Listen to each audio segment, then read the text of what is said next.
Hello and welcome to Train Signal. You're watching vSphere 5.1 vMotion enhancements. We'll start this lesson off by asking the question, what's new with vSphere 5.1 vMotion? Well, I've got the answers for you, and that's what we'll get started with right now. New in vSphere 5.1 with vMotion, no shared storage is required.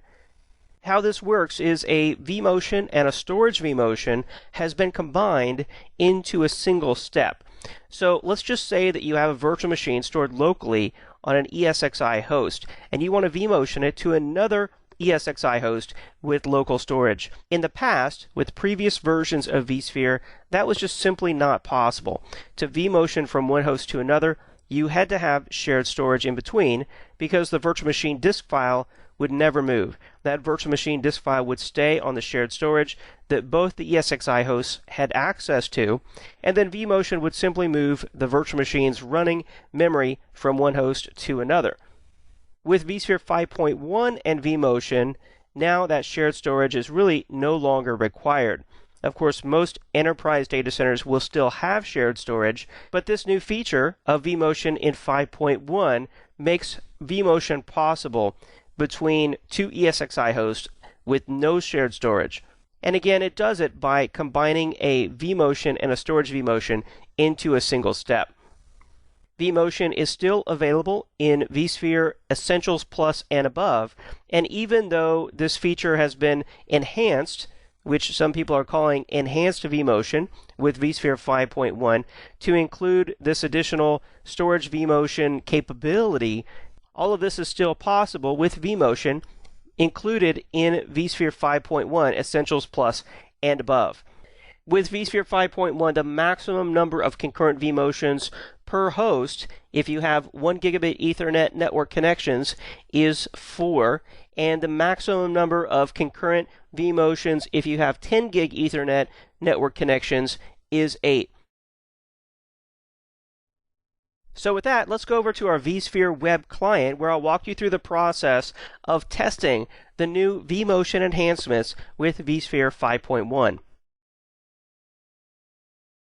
Here I am inside the VMware vSphere 5.1 web client, and I've got this WordPress virtual machine. You can see it's powered on.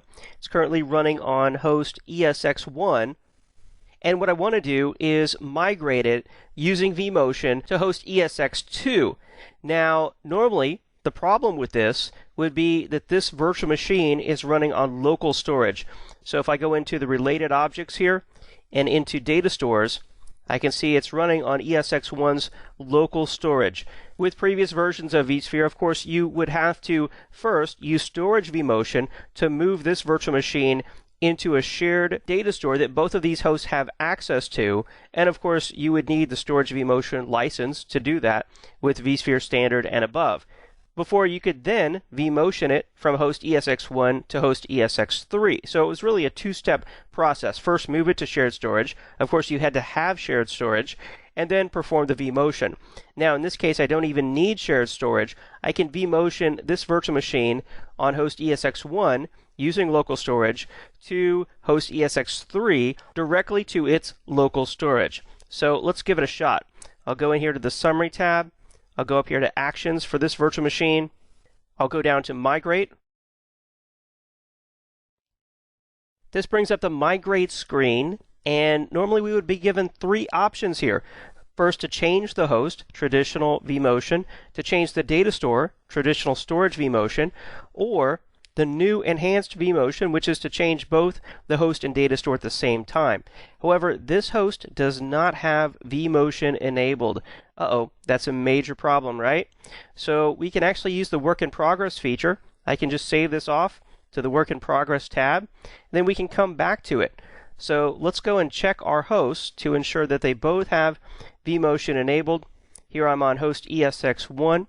I'm going to go in here to Manage.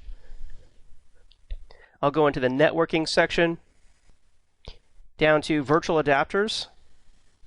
Here's the management network adapter here. I'll click on the little pencil to edit the settings for this. And then check the box right here to enable vMotion traffic. I'll click OK there. So that's host ESX1. we should see we're updating the NIC on VMK0 on that host over here on the recent task.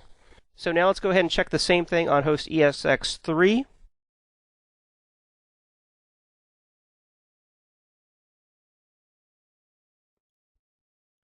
I'll select VMK0 on ESX3, click the pencil, and also enable vMotion traffic on this host as well. And most likely, you've got vMotion enabled already. If you're using vSphere 5 and you've got a cluster, it's one of the most common features that a VMware admin would configure. So now that mine is configured as well, now let's go back to this virtual machine, WordPress number 1.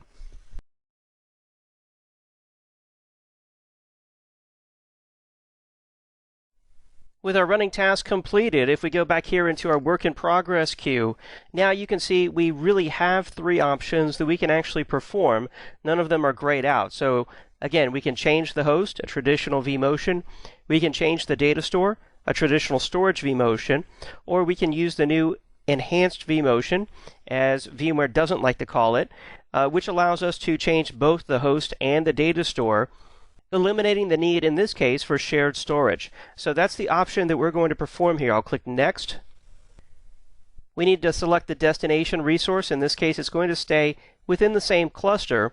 I'll click Next and select the destination host. In this case, we're going from host ESX1 to ESX3. Our compatibility checks succeeded down here. I'll click Next and now select the data store. So we're moving from local storage on ESX1 to local storage on ESX3. Again, compatibility checks succeeded. That's important. I'll click Next here. We're asked about the vMotion priority. What's the priority for this vMotion? Should we reserve CPU resources for optimal vMotion performance? That is the default and it's recommended, so we'll choose that option.